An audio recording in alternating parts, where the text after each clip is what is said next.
दैनिक देवभूमि समाचार। नमस्कार, आदाब। आप देख रहे हैं दैनिक देवभूमि समाचार। कोरोना महामारी को लेकर आज भगवानपुर विधायक ममता राकेश ने अपने आवास पर एक पत्रकार वार्ता का आयोजन किया, जिसमें उन्होंने बताया कि भगवानपुर तहसील के अंतर्गत पड़ने वाली सभी ग्रामीणों के स्वास्थ्य का ध्यान रखते हुए उनके द्वारा पिछली 7 मई से भगवानपुर से एक ऑक्सीजन प्लांट लगाने की मंजूरी के लिए मुख्यमंत्री तथा स्वास्थ्य सचिव से पत्राचार तथा फोन के माध्यम से आवेदन किया गया था, जिनको सरकार द्वारा मंजूरी दे दी गई थी तथा 15 दिनों के अंदर ही उनका काम चालू हो जाएगा। भगवानपुर विधायक द्वारा हॉस्पिटल में ऑक्सीजन पाइपलाइन के लिए अपनी निधि से 10 लाख रुपए का चेक दिया गया। इसी के साथ विधायक ने बताया कि सरकार से उनके द्वारा कई बार भगवानपुर में कोविड हॉस्पिटल की मांग की गई, लेकिन अभी तक सरकार द्वारा इस पर कोई कदम नहीं उठाया गया। उन्होंने बताया कि एससी भगवानपुर के अंतर्गत 101 गांव आते हैं, जिनमें 4 विधानसभा भगवानपुर, झबरेड़ा, कलियर तथा जवालापुर के लोग जुड़े हैं।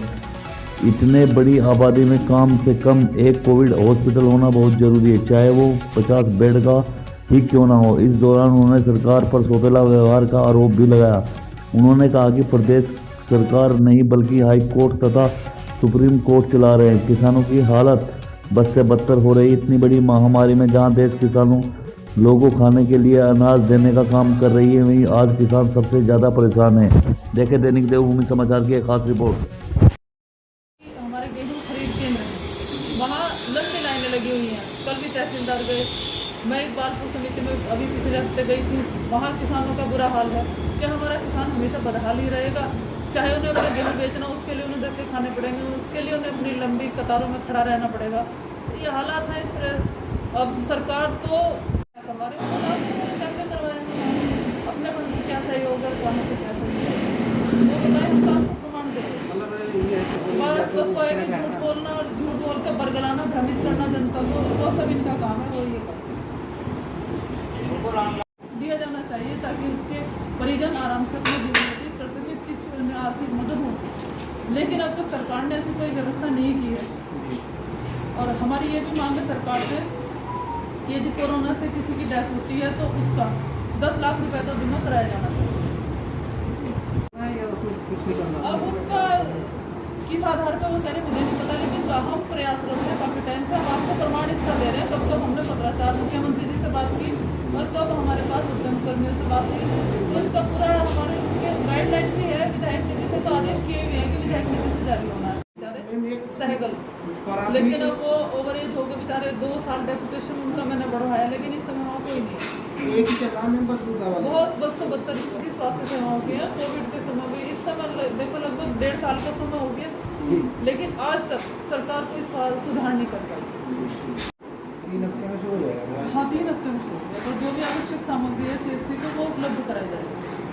इसमें हमने बात की, भाई हम CMO से बात की, शासन में बात की। मैंने कहा हम मशीनें दे रहे, ऐसा ना हो कि मशीनें दूर फास्ट हुई। जिस तरह से रुड़की में वेंटिलेटर पड़े रहे, वो चले ही नहीं 1.5 साल तक। सारा पैसा बेकार गया सरकार, तो ये सारी परेशानियाँ ना हो।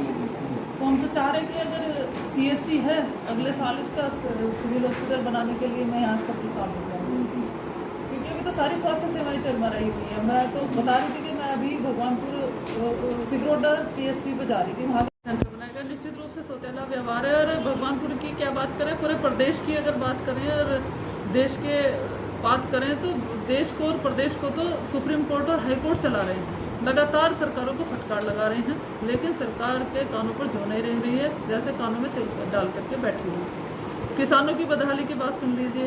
लगातार हमारे गेहूँ खरीद केंद्रों पर किसान भाई सुबह से खड़े हो जाते हैं, 3 बजे से खड़े हो जाते हैं, लेकिन शाम तक उनका गेहूं नहीं लिया जाता। उन्हें बहुत कठिनाइयों का सामना करना पड़ता है।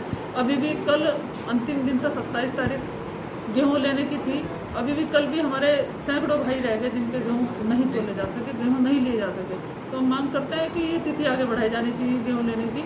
इसे भी 1 हफ्ते का समय और बढ़ाया जाना चाहिए। हमारे पास प्रमाण है, हम काफ़ी समय से प्रयासरत थे। जबकि मैं कोरोना संक्रमित जिस समय हुई, मैं लगातार उस समय प्रयासरत रही। और हमारी भगवानपुर औद्योगिक संगठन के अध्यक्ष मनोज कर्णावत जी से बात हुई, अंबुजा के हमारे गौतम कपूर हैं, उनसे हमारी वार्ता हुई। अब ये ऑक्सीजन प्लांट लगना होता है, कोई आलू प्याज की दुकान तो है नहीं कि किराना की दुकान है या ठेली है कहीं भी लगाए और खड़े हो गए। इसके लिए तो प्रशासन से अप्रूवल लेनी होती है, प्रशासन से इसकी अनुमति ली गई। उद्योग बंधुओं ने भी हमें पत्र लिखा, हमने मुख्यमंत्री से वार्ता की और उसके बाद में इसकी अनुमति मिली। उसके बाद ये कार्य शुरू हुआ। पाइपलाइन का काम, सेंट्रलाइज पाइपलाइन का काम विधायक निधि के सहयोग से और उद्योग कर्मियों के सहयोग से यहाँ oxygen plant, centralize oxygen pipeline और भगवानपुर CHC में विधायक निधि के द्वारा आवश्यक उपकरणों की कार्य कराया जाएगा। जो उपकरण है वो उपलब्ध कराए जा रहे हैं, जिसकी प्रक्रिया चल रही है और अतिशीघ्र भगवानपुर CHC अपग्रेड हो जाएगी। अत्याधुनिक उपकरण यहाँ होंगे, डिजिटल एक्सरे मशीन होगी, ऑक्सीमीटर होंगे, अत्याधुनिक बेड होंगे और सभी सुविधाएं यहाँ भगवानपुर CHC में दी जाएंगी। और हमारी तो मांग है सरकार से कि जो प्राथमिक स्वास्थ्य केंद्र है वहाँ पर भी डॉक्टर बैठना अत्यंत आवश्यक है। डॉक्टर को फार्मासिस्ट हों और दूसरे स्वास्थ्य कर्मी वहाँ होने चाहिए ताकि सुचारू रूप से ग्रामीण जनता को स्वास्थ्य सेवाओं का लाभ मिल सके। इस बात के लिए हमने वार्ता की मुख्यमंत्री से भी और जिलाधिकारी महोदय और CDO महोदय से भी। हमने कहा हम भगवानपुर CHC में उपकरण तो देंगे, डिजिटलाइज मशीन देंगे, जिस चीज़ की आवश्यकता है वो देंगे, लेकिन ऐसा ना हो कि वो धूल फाँकती रही मशीनें। जिस तरह से रुड़की सरकारी अस्पताल में वेंटिलेटर पड़े रहे, वो यूजलेस रहे पिछले कोरोना काल से अब तक, वो किसी उपयोग में नहीं आ सकते। अगर वो उपयोग में होते तो काफ़ी मरीजों की जान बचाई जा सकती थी। तो यही बात रखी और यहाँ पर उन्होंने हमें पूरा आश्वासन दिया है कि आप निश्चिंत रहें, यहाँ पर तत्काल टेक्नीशियन की भी भर्ती नियुक्ति की जाएगी, यहाँ रखी जाएगी। आज एक तो प्रदेश में बदहाल स्वास्थ्य सेवाओं को और हमारे किसान भाइयों की बदहाल स्थिति को लेकर के हमने एक प्रेस वार्ता का आयोजन किया। इस समय आप देखें कि लगभग 1.5 साल का समय कोविड-19 को हो गया है, लेकिन अब तक भी स्वास्थ्य सेवाएं बदहाल हैं। स्वास्थ्य सेवाएं न मिल पाने के कारण लोगों की जान जा रही है, कोई व्यवस्था सरकार के द्वारा नहीं की गई। हमने विधानसभा सत्र में भी बार बार बात रखी कि भगवानपुर CHC सेंटर पे ही एक तो पर्याप्त स्टाफ नहीं है और भगवानपुर के अलावा सिकरोटा, डाडा जलालपुर, भलसवागाज, हल्लो मजरा आदि सब जगह जहाँ प्राथमिक स्वास्थ्य केंद्र हैं वहाँ पर ना डॉक्टर हैं और ना किसी तरह की कोई स्वास्थ्य सेवाएँ दी जा रही हैं। इस समय स्थिति बद से बदतर होती जा रही है।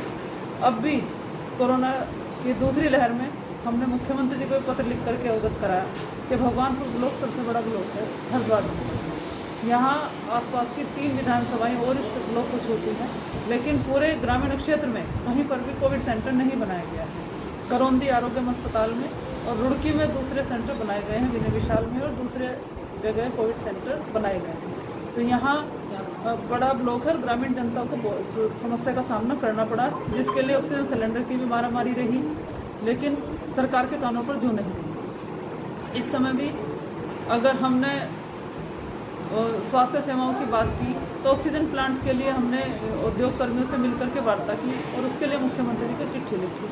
जब मैं खुद संक्रमित थी उस समय मुख्यमंत्री से मैंने दूरभाष पर वार्ता की और वार्ता करने के बाद मुख्यमंत्री से परमिशन ली कि यहाँ oxygen plant Bhagwanpur CHC centre में